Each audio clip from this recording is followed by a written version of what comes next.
연준 경제학자에게 듣는다. 오늘 전략 플러스 시간에는 특별한 시간을 마련해 봤는데요. 많은 분들이 궁금해하는 내용이죠. 연준의 통화정책 방향성 그리고 하반기 금리 전망. 서강대학교 경제학과 이윤수 교수님과 얘기 나눠보겠습니다. 안녕하십니까? 안녕하십니까? 네, 오늘 연준의 속내 그리고 비하인드 스토리를 들을 수 있을 것 같아서 저도 상당히 기대하는 마음으로 나오게 됐고요. 자, 하반기 시작을 앞두고 굉장히 중요한 시점에 이렇게 오셨습니다. 사실 연초 상황을 되짚어보면은 연준이 어느 정도 선제적인 금리 인하 의지를 보였었고요. 그리고 파월 의장 자체도 금리 인하 가능성을 시사하기도 했었죠. 그런데 이 결과만 놓고 보면은 결국 7차례 연속 동결, 그리고 아직까지 금리 인하 신호가 그렇게까지 명확하게 나타나고 있지는 않거든요. 기존 입장을 번복한 느낌인데 사실 뭐 그럴 만한 이유도 있지 않겠습니까? 예, 사실은 작년을 우리가 돌이켜 생각을 해보면 예. 뭐 금리 인하를 이제 언젠간 하지 않겠냐라고 생각했음에도 불구하고 시장이 예상보다, 그러니까 노동 시장이 예상보다 좋았습니다. 예. 그럼에도 불구하고 이제 인플레이션율이 조금씩 떨어지면서 올해는 이자율을 낮출 수 있을 가능성이 있지 않을까라는 생각을 하게 만들었고요. 그렇죠. 그래서 사실 연준 의장이 했던 얘기들을 우리가 돌이켜 보면은 인플레이션이 둔화하고 있고요. 12월에는 이제 물가의 상방 압력이 있고 경기가 하방으로 이제 내려갈 압력이 있다면 그게 균형에 가까워졌다는 얘기를 이제 하기 시작하면서 예. 어느 정도 시장이 기대를 띄웠습니다. 그리고 3월에 이제 인터뷰를 했던 걸 들어보면은 예. 물가 지표 하락세가 계속되고 있고 추세적으로 하락하고 있는데 뭐 더 좋아질 필요도 없고 이 정도로만 지속이 되면 예. 괜찮다라고 얘기를 했는데 그런 가운데 1월, 2월 CPI가 별로 안 좋게 나왔어요. 근데 그때만 해도 이거 뭐 계절성이다라고 무시를 하고 지나갔는데 예, 그렇죠. 3월 CPI를 보고 나서는 이제 상황이 갑자기 그렇죠. 급변을 예. 했습니다. 그래서 4월에 이제 그 FOMC 회의에서는 금리를 낮추기 위해서는 인플레이션이 2%를 향해서 지속적으로 내려가고 있다는 더 많은 확신이 필요하다라는 얘기를 했고요. 예. 그리고 사실 인플레이션 데이터를 보면은 뭐 자동차 보험료라든가 의료비라든가 그렇죠. 이게 예전에 물가가 오르고 그것이 이제 다른 품목들의 시차를 두고 반영하는 것들이 하나씩 나타나면서 예상치 못했던 품목들에서 물가 상승률이 높게 나타나는 현상이 계속 있기 때문에 예. 사실 이 물가가 내려온다라는 게 예상보다 더디게 일어난다라는 것이 현실화되고 있는 상황이라서 쉽게 금리를 내리기에는 어려운 것으로 보입니다.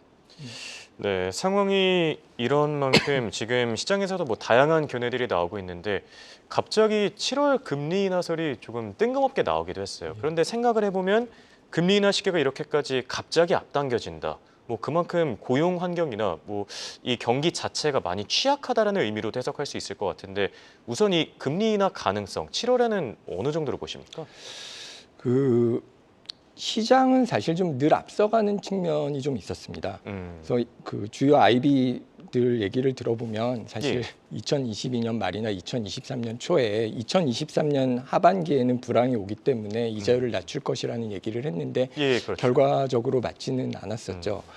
근데 그 반면에 이제 연준 가버너 보우만이라는 분은 인플레이션 둔화가 멈췄고 예. 그리고 인플레이션이 오히려 위로 튈 위험은 여기저기 산지에 있다라는 얘기를 하면서 그런 측면에서 이자율을 내리기 어렵다라고 얘기를 했는데요. 결국은 그 연준은 데이터에 의존을 하기 때문에 그렇죠. 데이터를 봐야 될 것 같고요.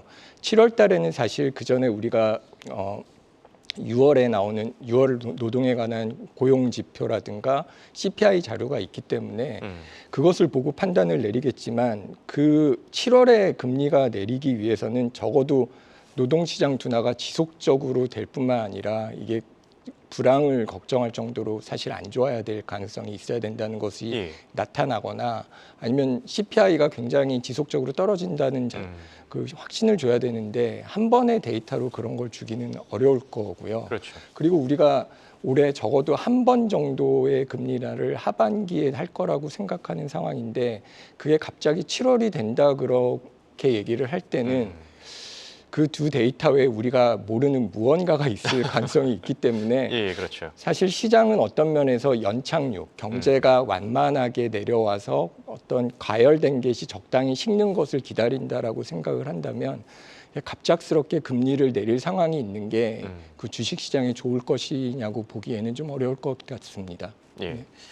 그렇다면 금리 인하 시점이 뭐 시기를 얘기하고 있으니까 간단한 질문 하나 드리려고 하는데요. 만약에 금리 인하가 실제로 이루어진다면은 대선 전 그리고 대선 이후 어느 쪽이 조금 더 가능성이 높다고 보십니까?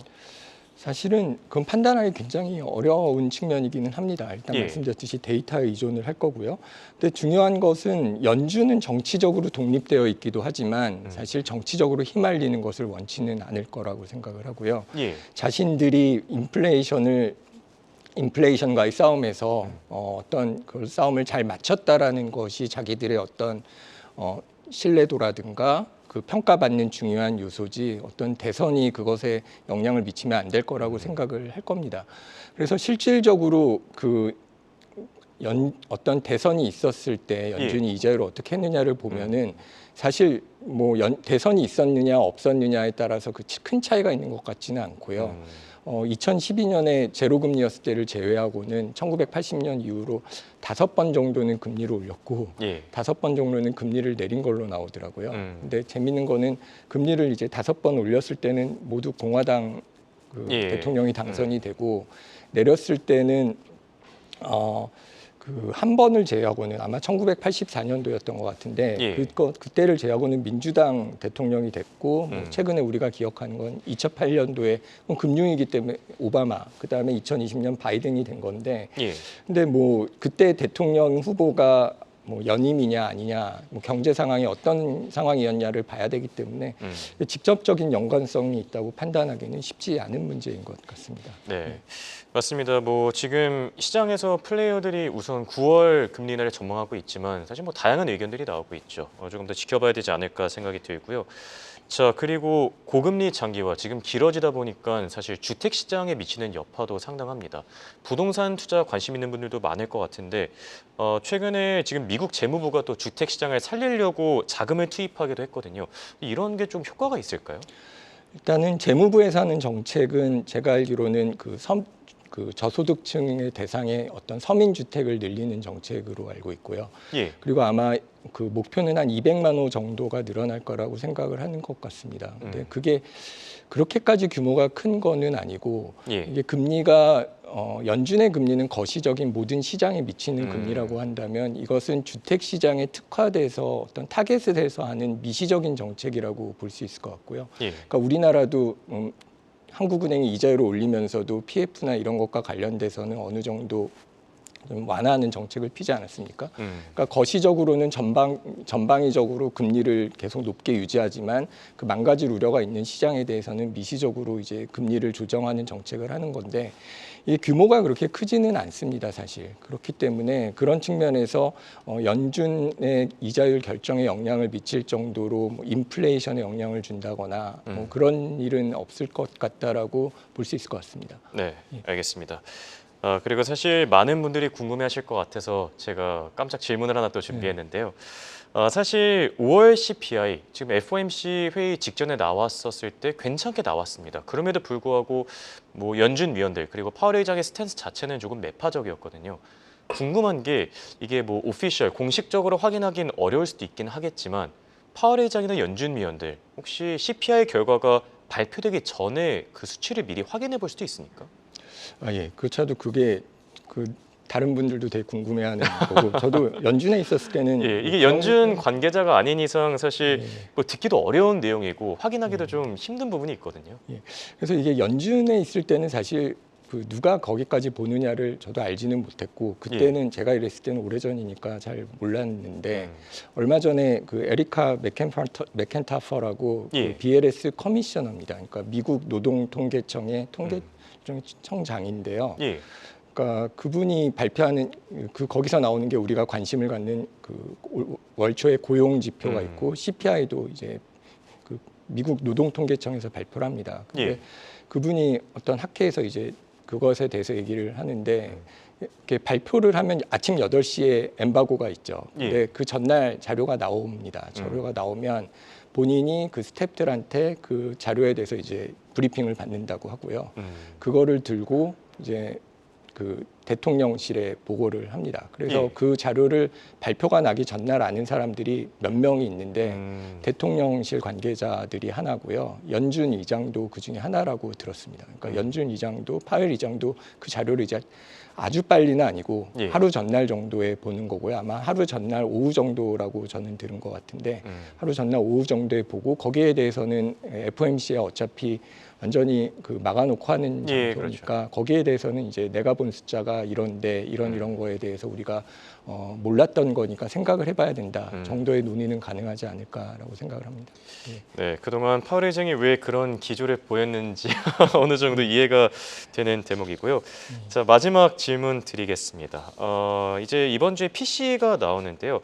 사실 어느 정도 데이터 수준이면은 현재 계획인 연내 1회 금리 인하가 안전하게 실행될 수 있겠습니까? 예, 문제는 사실 이 코어 PC가 계속 예. 나쁘게 나왔다는 건데요. 예상보다 나쁘게 나왔다는 건데 결과적으로 그 6월에 있었던 연준의 점도표 예상치를 보면 연말 PC 예상 그 숫자가 3월에는 2.6%로 예상했던 것을 6월에는 2.8%로 올렸거든요. 근데 문제는 이게 나중에 한 번 더 위로 수정될 가능성도 열려 있다라는 겁니다. 그러면 이게 인플레이션이 지속적으로 올라가는 게 아니라 내려간다라는 확신을 주려면 사실 숫자가 굉장히 낮게 나와야 되고요. 예. 지금 시장에서 예상하는 중간값이 한 2.6% 정도 되는 것 같은데 적어도 그것보다는 낮은 숫자가 나와야지 좀 시장은 안심을 할 거라고 생각을 하고요. 그리고 연준이 그 목표를 달성을 하려면 연율로 계산한 CPI 증가율이 3분기하고 4분기에는 2.2%가 나와야 된다고 하더라고요. 그러니까 사실상 물가 상승률의 둔화 추세가 우리가 생각하는 것보다 굉장히 안정적으로 낮게 나오지 않으면 인플레이션이 둔화되고 있다는 그 연준 의장이 늘 얘기하는 더 많은 확신이 필요하다라는 확신을 가지기는 쉽지 않을 수도 있다는 우려가 있습니다. 알겠습니다. 좋은 내용 잘 들었고요. 다음에도 또 인사이트 전해드려 나오실 건가요? 굉장히 이른 시간인데 그 아침 일찍 일어나 계신 분들한테 충분한 도움이 될 것 같으면 다시 생각을 해보겠습니다. 예, 알겠습니다. 감사합니다. 지금까지 도움 말씀에 서강대학교 경제학과 이윤수 교수였습니다. 대단히 감사합니다. 예, 감사합니다.